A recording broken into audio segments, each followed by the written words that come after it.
اسلامی معاشرے یا ریاست کا جو پہلا ستون ہے، رکن رکین، وہ تو سورہ حجرات کی پہلی آیت میں آ گیا۔ اللہ اور اس کے رسول کی اطاعت بلا چون و چرا، جہاں حکم خدابندی اور حکم رسول آ جائے رک جانا، کوئی قانون قاعدہ، کوئی اللہ کی کتاب اور رسول کی سنت کے منافی نہ ہو۔ لیکن یہ دستوری اور قانونی بنیاد ہے۔ ملی زندگی، حیات ملی میں ایک اور ضرورت بھی ہوتی ہے، اس لیے کہ انسان میں جذبات بھی ہیں۔ مختلف افراد کو جوڑنے کے لیے ایک سیمنٹ سبسٹنس چاہیے، اور وہ جذباتی، کسی شخصیت کے ساتھ جذباتی لگاؤ، کسی قومی ہیرو کے ساتھ محبت، یہ باندھتی ہے ایک دوسرے کو، ان کے نقش قدم پر چلنے کی کوشش، انہیں امیٹیٹ کرنا، گاندھی کا انداز اختیار کرنا، نہرو کیپ اختیار کر لینا، جناح کیپ اختیار کر لینا، نہرو کٹ واسکٹ پہننا، ماؤ زیتون کا جیکٹ پہننا، سب کیا ہے یہ؟ پھر 50 گز اونچے مجسمے گاندھی کے بنانا، ماؤ زیتون کے بنانا، اسٹالن کے بنانا، کس لیے؟ تاکہ عظیم شخصیت کی چھاپ پڑ جائے لوگوں کے اوپر، ان کے جذبات جو ہیں ان میں ایک شخصیت سے محبت، ایک شخصیت سے عقیدت رچ بس جائے، اور یہ انہیں جوڑ دے آپس میں۔ یہ ایک ضرورت ہے، اسی لیے میں نے آپ کو یہ ساری مثالیں بتائیں۔ کیوں بتائیں؟ یہاں تک کہ اگر کوئی ہیرو نہ ہو تو ہیرو بنانا پڑتا ہے، تاکہ اس ہیرو کی ہیرو ورشپ، تو ورشپ کا لفظ تو بہرحال ہمارے لیے درست نہیں ہے، لیکن اس ہیرو سے محبت، اس کے اتباع کا جذبہ، اس کا احترام، اس کا ادب، یہ در حقیقت انسانی ثقافت اور تہذیب کی بنیاد بنتی ہے۔ اسلامی معاشرے میں وہ شخصیت جو ہے کوئی مصنوعی بنانے کی ضرورت نہیں ہے، وہ دل آویز شخصیت ہے محمد الرسول اللہ صلی اللہ علیہ وسلم کی۔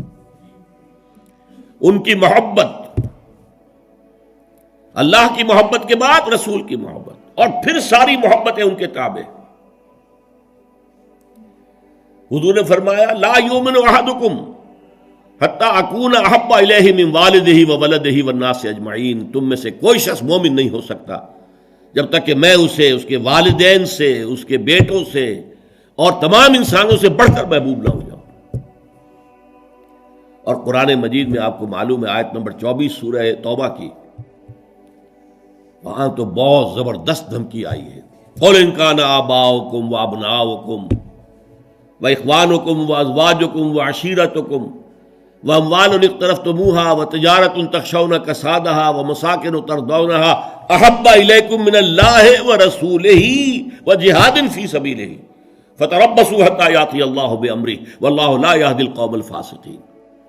اے نبی ان سے کہہ دیجئے، دیکھو سن رکھو، اگر تمہیں اپنے باپ، اپنے بیٹے، اپنی بیویاں، اپنے رشتہ دار، اپنے بھائی، اور وہ مال جو تم نے بڑی محنت سے جمع کیے ہیں، اور وہ کاروبار جن میں کساد کا، مندے کا خوف رہتا ہے، اور وہ حویلیاں اور کوٹھیاں اور محل جو تم نے بنائے ہیں بہت محبوب ہیں، اگر یہ 8 چیزیں محبوب تر ہیں اللہ سے اور اس کے رسول سے اور اللہ کی راہ میں جہاد کرنے سے، تو جاؤ دفع ہو جاؤ، ادھر بیٹھو یہاں تک کہ اللہ اپنا فیصلہ سنا دے، اور اللہ ایسے ناہنجاروں کو ہدایت نہیں دیتا۔ تو یہ ہے در حقیقت دوسری شخصیت مسلمانوں کو جذباتی طور پر ایک دوسرے قریب لانے کی۔ جب میرا بھی ایک جذباتی تعلق حضور کے ساتھ ہوگا، آپ کا بھی ہوگا، تو ہمارا یہ حضور کے ساتھ تعلق ہمیں بھی قریب لائے گا ایک دوسرے سے، ان کی محبت کے رشتے میں ہم بندھ جائیں گے آپس میں۔ اور اگر حضور کی شخصیت کے ساتھ کوئی گستاخانہ طرز عمل اختیار کر لیا جائے، ان کی بات کی پرواہ نہ کی جائے، تو پھر ظاہر بات ہے کہ اسلامی معاشرہ جو ہے وہ منتشر ہو جائے گا۔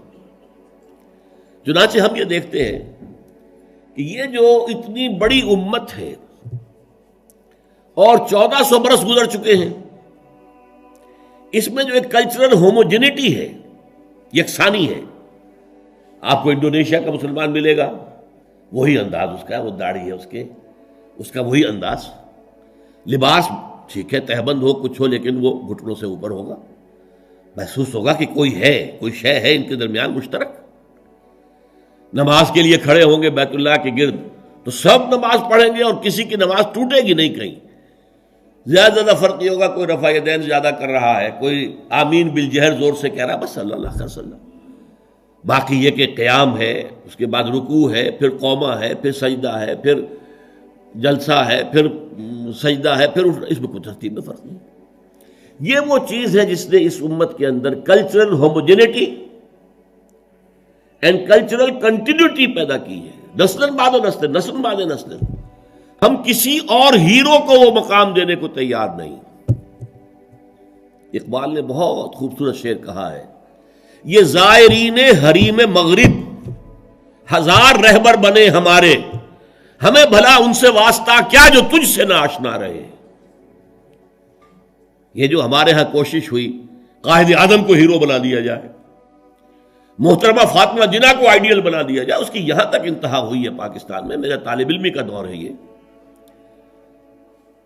کہ ایک صاحب نے لکھا تھا، آج کی عورت کے لیے فاطمہ بنت محمد نمونہ نہیں ہے، نمونہ فاطمہ جناح ہے۔ انا للہ و انا الیہ راجعون۔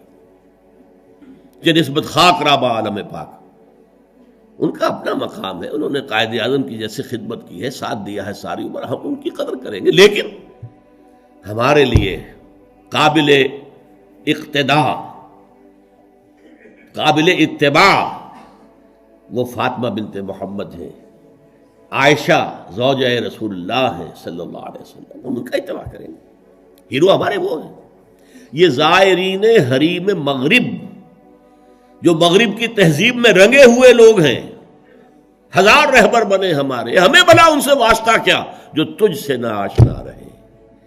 ہمارے لیے تو در حقیقت ایک معیار ہوگا، محمد سے جو جتنا نزدیک، ہمارے دلوں میں اتنی ہی اس کی قدر و قیمت ہوگی، محبت ہوگی۔ جو جس درجے میں متبع رسول ہے، اسی درجے میں ہمارے دلوں میں اس کے لیے احترام ہوگا، ادب ہوگا، محبت ہوگا۔ اب اس میں جو رکھنے پڑ رہے تھے، اصل میں اس کے تاریخی پس منظر کو سمجھ لیجئے۔ یہ جو سورہ حجرات ہے، یہ مصحف میں سورہ فتح کے فوراً بعد ہے۔ سورہ فتح سے در حقیقت عرب میں اسلام کی فتوحات کا دائرہ شروع ہو گیا تھا۔ سورہ حدیبیہ کو بھی اللہ تعالیٰ نے فرمایا یہ بہت بڑی فتح ہے جو ہم نے تمہیں دی ہے، انا فتحنا لک فتحا مبینا۔ اگلے سال خیبر فتح ہو گیا، جو سب سے بڑا گڑھ بن گیا تھا یہودیوں کا حجاز کے شمالی سرے پر۔ اگلے سال مکہ فتح ہو گیا، تو فتوحات کا دور شروع ہو چکا تھا۔ جب فتوحات کا دور شروع ہو گیا تو ظاہر بات ہے اب بہت سے لوگ یدخلون فی دین اللہ افواجا، چڑھتے سورج کے تو سبھی پجاری ہوتے ہیں۔ اب اسلام کا وہ دور جو تھا غریبی کا، اور اسلام جو ہے وہ کمزور تھا، ضعیف تھا، وہ دور ختم ہوا۔ تو وہ چڑھتے سورج کے پجاریوں کی بڑی تعداد اسلام میں داخل ہو گئی۔ لیکن ایک تو یہ ان کی دو تین چیزیں بڑی نمایاں تھیں۔ ایک تو وہ آ کر حضور پر احسان دھرتے تھے، دیکھیے ہم بغیر لڑے بھڑے اسلام لے آئے ہیں، ہم تو ایمان لے آئے ہیں۔ نمبر دو اکھڑ تھے، جو مزاج عرب کا ہے، اکھڑ، ادب اور احترام یہ ان کی لغتی میں نہیں تھی، بہت اکھڑ مزاج، قومن لدہ قرآن مجید نے کہا، جھگڑالو قوم، بڑی اکھڑ قوم۔ لہذا وہ حضور کے اس مقام کو نہیں پہچان پا رہے تھے۔ بس مان لیا آپ اللہ کے رسول ہیں، ہم نے مان لیا جی، بس اور کیا۔